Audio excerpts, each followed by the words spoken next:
मर जो जहर खा के भाई कटनी में काम मुँह तोड़ देबो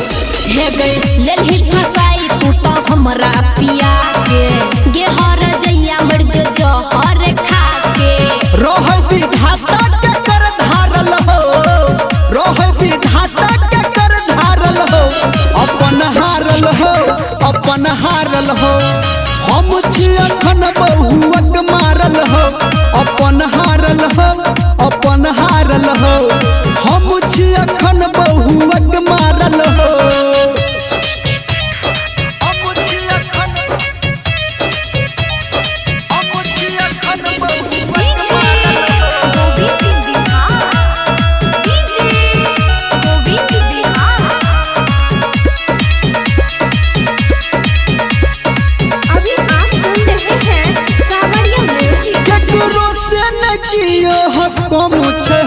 हम हटबै जे हमारा नहीं तो मुझे हो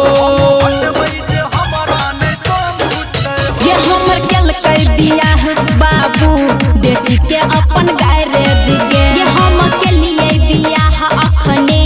जानू से लव मैरिज गे झटिया ये देबो चुप है रोह विधाता के कर धारल हो रोह विधाता के कर धारल हो अपन हारल हो हम छी अखन बहुअक मारल हो अपन हारल हो हम छी अखन बहुअक मारल हो ओ भगवान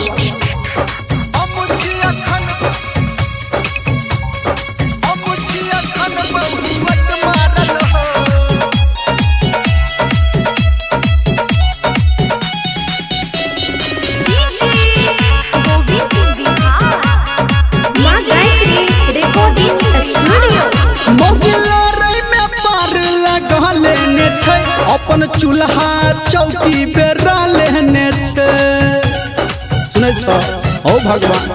गे तू त निर्मलिया के लेला साथ आ हमरा छोड़ा दे लगे राइटर संतू के मन लेने बात तू हमरा कना दे लगे निक नहीं है तो तोरा रोह विधाता के कर धारल हो